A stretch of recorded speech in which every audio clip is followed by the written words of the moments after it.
1000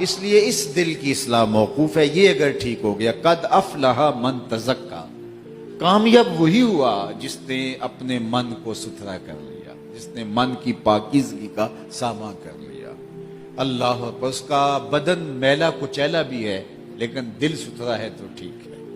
بدن بھی دھو لے تو اچھی بات ہے، لیکن اگر بدن کو مل مل کے دھویا ہے لیکن دل کو نہیں دھو سکا تو اس سے بہتر تھا کہ دل کو دھو لیتا.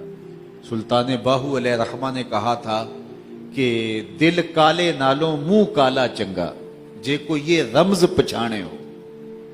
دل کالا نہیں ہونا چاہیے چاہے منہ کالا ہو، لیکن ہم نے جتنی کریمیں جو ہے وہ اپنے چہرے پہ ملی ہیں اور جتنی مرتبہ چہرے کو دھویا ہے، جتنے بہتر سے بہتر صابن چہرے کے لیے ہم نے استعمال کیے ہیں، ہم نے کوئی کم درجے کی چیز بھی دل کی صفائی کے لیے استعمال کی ہے.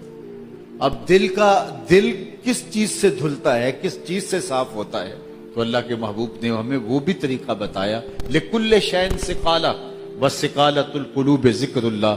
ہر شے کا زنگ کسی نہ کسی شے سے اترتا ہے، دلوں کا زنگ اللہ کے ذکر سے اترتا ہے. مختلف احادیث میں مختلف چیزوں کا ذکر ہے. کثرت موت کو کثرت سے یاد کرنے سے دل دھلتے ہیں. قرآن مجید کی کثرت سے تلاوت کرنے سے دل صاف ہوتے ہیں. کثرت ذکر الہی سے دل دھلتا ہے. اور چوتھی چیز دل کو صاف کرنے والی صالحین کی صحبت ہے. اچھے لوگوں کی صحبت میں جا کے بیٹھ جاؤ گے، کوئی بات بھی نہیں ہوگی، دل نور پکڑے گا، دل کو صفائی ملے گی، دل کو پاکیزگی ملے گی، دل کو عفت نصیب ہوگی. اس لیے اپنے آپ کو ہمیشہ اچھے لوگوں کے ساتھ جوڑ کر رکھنے کی کوشش کرنی چاہیے. اچھے لوگوں کی صحبت صفائی ستھرائی باطن کی پاکیزگی کا ذریعہ ہے. قرآن مجید کی تلاوت اندر کی صفائی ستھرائی کا ذریعہ ہے. کثرت کے ساتھ موت کی تذکیر اندر کی صفائی کا ذریعہ ہے. کثرت ذکر الہی اندر کی صفائی کا ذریعہ ہے. تو اس لیے ہمیں تزکیہ باطن کے لیے کوشش کرنی چاہیے کہ ہمارا دل صاف ہو، اور دل حسد سے، حقد سے، بغض سے، کینے سے، نفرتوں سے پاک. یہ بیماریاں ہیں دل کی. جس طرح دل کی ظاہری بیماریاں ہیں، اس طرح اس دل کی باطنی بیماریاں ہیں. ان سے اگر دل پاک ہو جائے گا تو ہم ہلکے پھلکے ہو جائیں گے. خام خواہ ہم پریشانیوں میں مبتلا ہوتے ہیں اور وہ دل کے میل کچیل کی وجہ سے ہوتے ہیں. تو فرمایا کامیاب وہ ہوا جس نے اپنے آپ کو ستھرا کیا. وَذَكَرَ اسْمَ رَبِّهِ فَصَلَّى، اور رب کا نام جپا اور نماز پڑھی. اللہ اکبر. یار دل صاف ہو تو پھر ذکر کی لذت بھی الگ ہوتی ہے. دل پاک ہو پھر سجدوں کی لذت بھی الگ ہوتی ہے. ورنہ بندہ ٹکرے مار کے چلا جاتا ہے، سجدے کی لذت ہی نصیب نہیں ہو سکتی. انسان جو ہے وہ کتنے اعمال کرتا ہے لیکن وہ خود سمجھتا ہے کہ میں بس اوپر نیچے ہو رہا ہوں لیکن مجھے ہو کچھ نہیں رہا. حالانکہ مختلف کھانے جو ہیں ان کی لذت ہوتی ہے. آپ لحمیات لیتے ہیں، شہمیات لیتے ہیں، معقولات ہیں، مشروبات ہیں، انواع و اقسام کے پھل ہیں، ہر ایک کا ذائقہ الگ ہے. لیکن ذائقہ ملے گا کب؟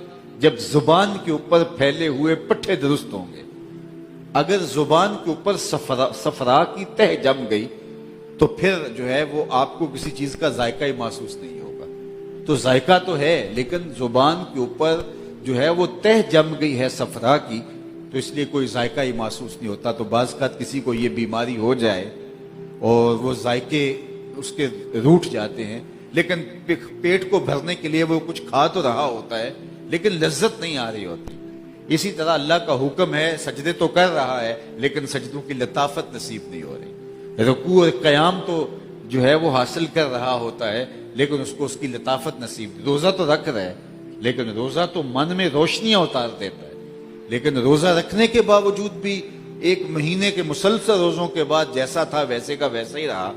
تو پھر مطلب یہ ہے کہ اس کا دل جو ہے وہ اس قدر میلا اور گدلا ہو گیا ہوا ہے کہ اس پر کوئی اثر ہی نہیں ہوتا ہے.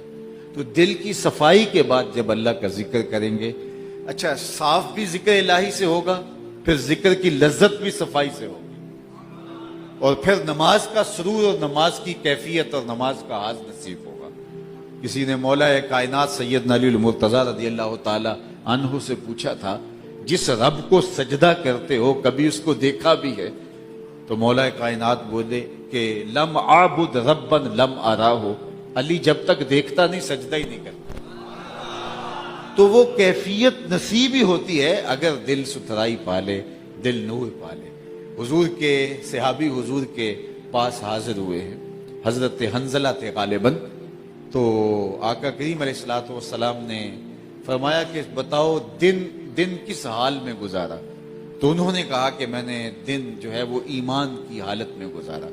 تو آقا کریم نے فرمایا کہ ہر دعوے کی کوئی دلیل ہوا کرتی ہے، تو اس بات کی تمہارے پاس کیا دلیل ہے؟ تو انہوں نے کہا رہے تو عرش ربی بارزن، میں نے اللہ کے عرش کو یوں دیکھا ہے جس طرح دن چڑھا ہوا ہو۔ تو جب ایمان کا نور جگمگا اٹھے گا سینوں کے اندر تو پھر حجاب اٹھنا شروع ہو جائیں گے، پھر پردے اٹھ جائیں گے۔ اور یہ دل آئینہ جہاں نما ہے، اور اگر یہ دل جو ہے وہ دل ہی نہیں ہے، پتھر کا ایک ٹکڑا ہے یا گوشت کا ایک لتھڑا ہے، تو یہ تو پھر قلب صنوبری جانوروں کے سینوں کے اندر بھی رکھا گیا ہے۔ تو یہ دل جو ہے یہ بہت بڑی کائنات ہے، اس کو عرش اللہ کہا گیا ہے، یہ اللہ تعالیٰ کا عرش ہے یہ دل، اور یہ دل کائنات صغیر بتایا گیا ہے۔ 14 طبق دلے دے اندر تمبو وانگو تانے ہوں، دل دریا سمندروں ڈوبے کون دلاں دیاں جان، یہ بہت بڑی کائنات ہے۔ اور اقبال نے کہا تھا خودی کا نشیمن تیرے دل میں ہے، فلک جس طرح آنکھ کے دل میں ہے۔ تو یہ اتنی بڑی کائنات، لیکن دل کی آنکھیں نابینا رہ گئیں، دل اندھا ہے، اور جو اندھا رہا قرآن کا فیصلہ ہے من کانا فی ہذہ اعمی فہو فی الآخرۃ اعمی واضل سبیلا، جو دنیا میں اندھا رہا کل قیامت کے دن بھی نابینا اٹھایا جائے گا۔ اس سے ان آنکھوں کی بے نوری بالکل مراد نہیں ہے، اس سے دل کی بے نوری مراد ہے۔ تو اگر کوئی دنیا میں اندھا رہا، مقصد زیست ہی نہ پایا، تو پھر اس نے حاصل کیا کیا؟ اس لیے اقبال نے کہا تھا دل بینا بھی کر طلب خدا سے، کہ آنکھ کا نور دل کا نور نہیں، آنکھ کا نور اور ہے، دل کے اجالے اور ہیں۔ تو اس لیے فرمایا کہ جس نے تزکیہ کیا، پھر اللہ کا ذکر کیا اور نماز پڑھی، اللہ اکبر، وہ کامیاب ہو گیا۔ کیونکہ وہ سجدہ کرتا ہے تو سجدے کا اپنا سرور ہے، اور اس کی کیفیت الگ ہے، اس کا لطف الگ ہے۔ گھر میں سجدہ کرے تو اس کا الگ ٹیسٹ ہے، مسجد میں سجدہ کرے تو اس کا سرور الگ ہے، اور اگر پیشانی کو سجدے کے لیے حرم کا صحن مل جائے تو اس کا سرور اور ہے، اور اگر پیشانی کو سجدے کے لیے ریاض الجنہ نصیب ہو جائے تو اس کی لذت، اس کی لطافت اور ہے۔ تو ہر لمحے کی اکیلے سے نماز پڑھیں اس سجدے کی کیفیت اور ہے، جماعت سے پڑھیں اس سجدے کی کیفیت اور ہے، اور اگر مصلی پر کوئی اللہ کا بندہ کھڑا ہو تو پھر سجدے کی کیفیت اور ہے۔ تو اس لیے ہمارا دل جب نور پائے گا، جب تزکیہ پالے گا، جب تسبیح کے اجالے اس دل کا مقصود ہو جائیں گے، تو پھر زندگی گزارنے کا لطف نصیب ہونا شروع ہو جائے گا۔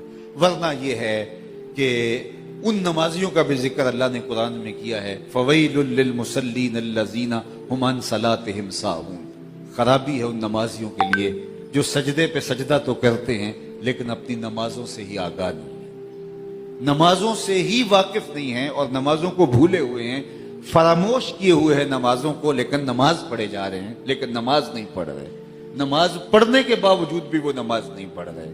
اللہ اکبر۔ تو اللہ ہمیں وہ نور عطا کرے ہمارے دلوں کو، اور وہ کیسے نصیب ہوگا؟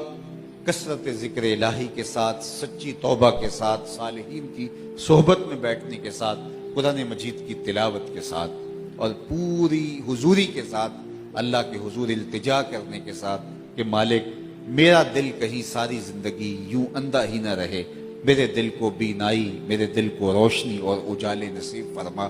جب سچی طلب ہوگی اور اس سے مانگیں گے، یہ ہو نہیں سکتا کہ وہ عطا نہ کرے اور دل نور اور اجالوں اور روشنیوں سے مالا مال نہ ہو۔ تو کہا قد افلح من تزکا وذکر اسم ربہ فصلی۔